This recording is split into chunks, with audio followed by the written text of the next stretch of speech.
बिस्मिल्लाहिर्रहमानिर्रहीम अस्सलामुअलैकुम। कैसे हैं आप सब लोग। आज कुकिंग विद डेकोर के किचन में बहुत ज़बरदस्त सी हमारी फ्राइडे की एक रेसिपी बनने जा रही है जो हर फ्राइडे को हमारी पूरी फैमिली के हर किचन में बनती है। वो है मटन पुलाव। जुम्मे को एक बड़ी अजीब सी बात होती है कि हमारे घर जुम्मे वाले दिन ये बात सोचनी नहीं पड़ती कि आज क्या पकेगा, क्योंकि ये कंफर्म है कि हमारे घर यही पकेगा। तो चलें बनाते हैं हम पुलाव। हर जुम्मे कैसे बनाते हैं, तो उसके लिए मैंने 1 किलो मटन ले लिया है जिसको ऑलवेज़ मैंने धो के साफ़। खड़े मसाले कुछ यूँ हैं, काली मिर्च है साबुत और जावित्री है, लौंग है, दालचीनी है, ज़ीरा है और जो है ना वो काली इलायची है।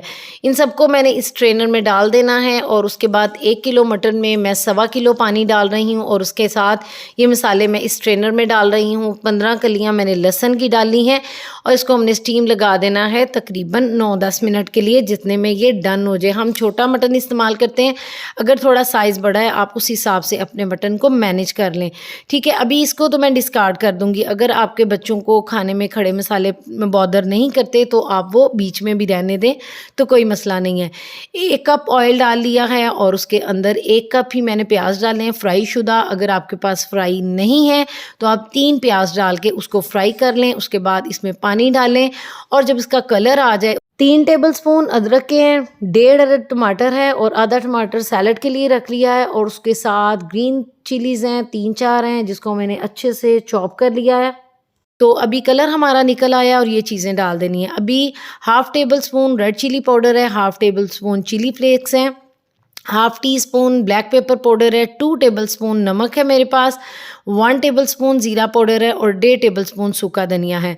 नमक मैं सिर्फ पुलाव के अंदर डाल रही हूँ, मैंने मटन को बॉयल करते वक्त नमक नहीं डाला, इसलिए आप इस चीज़ को मैनेज कर लें। अगर आपने उसमें डालना है तो आप फिर उस हिसाब से उसकी तरतीब बना लें, ठीक है। अभी जो है ना ये मसाला हमारा भुन रहा है। काली मिर्च मैंने दही के अंदर डाल दी है क्योंकि मैं उसे पहले डालूँगी तो मसाला काला हो जाएगा, वो मैं गरम मसाले के साथ डालूँगी। तो इसको जो है ना अच्छी तरह से हिला लेना है, भून लेना है। अभी मैंने ब्लैक पेपर इसमें डाल दिया था जो हाफ़ टी स्पून था और 1 टेबल स्पून मैं 1 किलो चावलों के लिए जो डाल रही हूँ और आधा कप दही है, ठीक है। गरम मसाले का 1 टेबल स्पून डाला मैंने, ठीक है। इसको अच्छी तरह से मिक्स कर लें और उसके बाद हमारा मटन जो है ना वो ऑलरेडी बॉयल्ड है, तो मटन को जो है ना हम इसके अंदर डालेंगे और उसके साथ जो है ना जो हमने दही वाला मटेरियल बनाया है ना वो भी इसके अंदर डाल देंगे ताकि इसका अच्छी तरह से अरोमा निकल आए और अच्छी तरह से इसकी बुनाई हो जाए। ये जो मटन का पुलाव है यखनी वाला, ये इतना ज़बरदस्त बनता है ना कि हमारी फैमिली में ना मतलब ये कंफर्म डिश है और हर बंदे के हाथ में बहुत टेस्ट है अल्हम्दुलिल्लाह। हम भी अपने बड़ों से ही सीखे हुए हैं अल्हम्दुलिल्लाह अल्हम्दुलिल्लाह, बहुत मज़े का बनता है। आप ट्राई ज़रूर कीजिएगा, ठीक है। इस तरह दही को डाल के इसकी अच्छी तरह से बुनाई कर लेनी है और उसके बाद जी चावलों का जो है ना वो मैं आपको एक बता दूं कि मैं इसको ना मैयर करके हमेशा एक मैंने कप रखा हुआ है, ग्लास रखा हुआ है इस तरह। ये जो ग्लास है ना मेरा तकरीबन 350 ग्राम का होता है और तकरीबन 1 किलो 3 का ग्लास में आ जाते हैं मेरे। तो मैं ये 3 ग्लास जो है ना बना रही हूँ, तो इसी लिहाज से मैं इसमें 4 ग्लास पानी डालूँगी। अगर आप किलो का एक डब्बा रखते हैं तो आप 1.25 किलो पानी डालिएगा। और मेरे हालांकि पुराने चावल हैं लेकिन डबल पानी नहीं डालती क्योंकि उसके साथ चावल ज़रा चिपके चिपके बनते हैं और मेरे घर में बिल्कुल पसंद नहीं करते।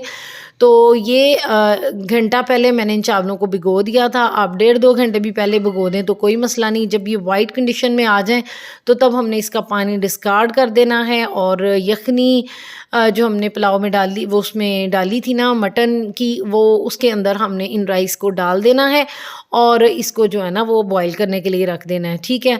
अभी जो है ना चावल इस कंडीशन में आ गए हैं, ग्रेजुअली इनका पानी खुश्क होता जाएगा और ये अपनी कुकिंग प्रोसेस को कंप्लीट करते जाएंगे। चलिए जी, अभी देखें ये कंडीशन आ गई है पानी सूखने के बाद और चावल की कंडीशन कुछ इस तरह है कि इसको तोड़ने से इसका दाना बन रहा है जो 2-3 टुकड़ों में हो रहा है, ठीक हो गया। तो उसके बाद हम इसको 5-7 मिनट के लिए दम लगा देंगे और उस दौरान मैं इसका कॉम्बो रेडी कर लेती हूँ, जो कि है मटन शामी कबाब। इसका लिंक मैं डिस्क्रिप्शन में डाल दूँगी। और ये हमने फ्राई कर लिए। उसके बाद ये हमारा अगला कॉम्बो है सैलड के साथ।